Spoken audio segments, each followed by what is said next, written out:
Let's go back to the Mpho Phalatse. She's currently briefing the media as well. Saying that you need to win Johannesburg back, and that's essentially what took place this week.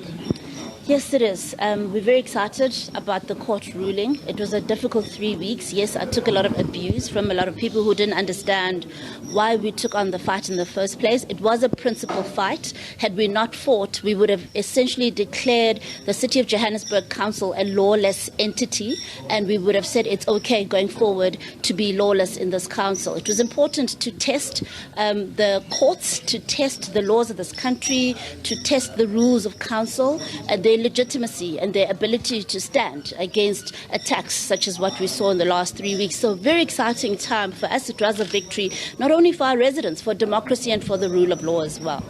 Madam Mayor, are you worried in terms of the voting process, the way it has been unfolding inside there, whether, when the motion is brought against you, you'll be able to prevent it from succeeding?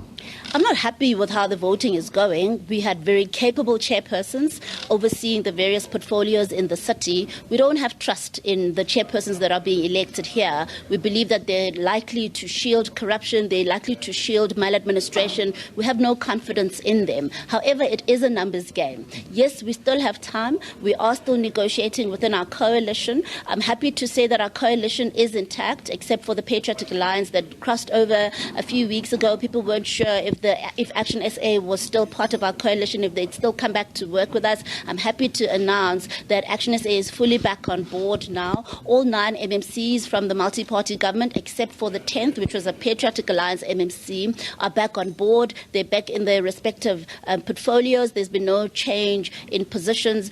We are continuing the work where we left it off. Mayor, now that they're back, Action SA is back on board. You with the obviously the DA.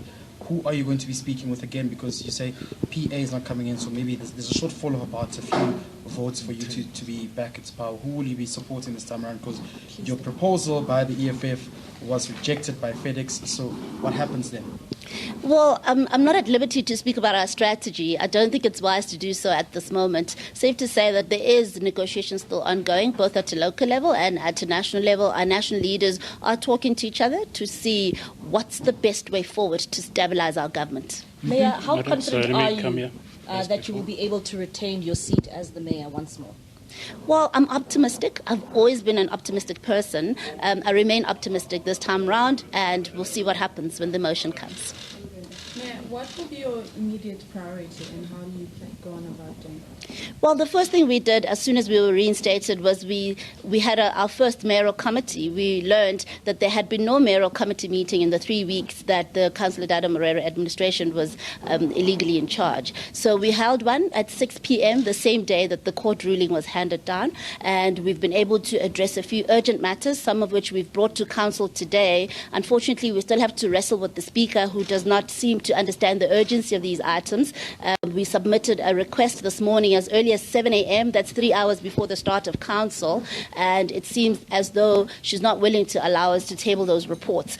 We will still plead with her after lunch, and hopefully we'll be successful. It's important to ensure that the effect and the impact of the last 3 weeks is not felt by the 6 million residents that we serve. So we've had to pick up the pieces, because I'm not sure what the Councillor Dada Moreira administration was busy with in the last 3 weeks, but there's a lot of gaps. What we've done just in the first mayoral committee meeting is we've been able to address a few things. For instance, we've issued a directive that all the boards of the 13 entities of the city, including Joburg Water, as you know, there's a water crisis, they must get back to work. They were told to stop working, and there was an advert that was going out to replace all those boards. So now our boards are working. So that's a plus for our residents. We also looked at movements in senior management positions in the city, which we don't agree with, where we felt some questionable characters were placed in very crucial positions in the city. We've undone all those, and we've corrected them through the mayoral committee meeting that we held. And as I said, there are some reports that are coming. There's a DBSA loan that must come through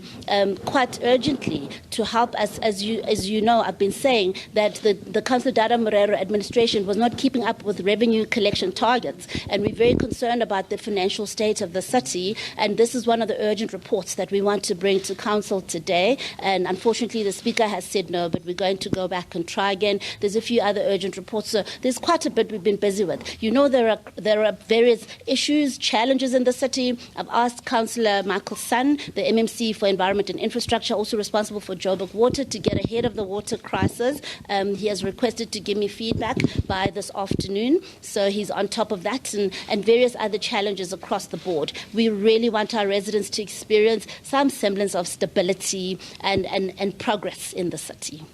Mayor, just maybe two last questions for myself. Now that you're back in office, have you reversed all board decisions that were taken by the ANC, which saw some board members as well, such as the JPC, being placed on special leave?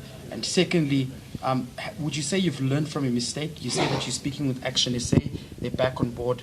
Previously, you're being dubbed as being arrogant in terms of talking to some of the coalition partners. Would you say you've learned from your previous mistakes as well? All right, let's start with the issue of the boards. As I've said, the boards were put on hold. So the Councillor Dada Morero administration never appointed boards. They were still in the process. There was an advert to replace all the boards, which means that there were no decisions by the boards. There was no leadership and no oversight in the entities of the city. What we've done is we've essentially pressed reset, and we've gone back to where we were on the 30th of September. So what you're talking about within the JPC, for instance, will continue now that our boards are back in place. If you're asking about allegations of arrogance, I'm not sure there were allegations leveled at me personally, but all I can say is that at a local level we have great relationships with our coalition partners. There's really been no issues. I think a lot of the challenges were more at a national level. Thank you, ladies and gentlemen. We'll leave it there and we'll catch up later. Thank you, Madam Ian.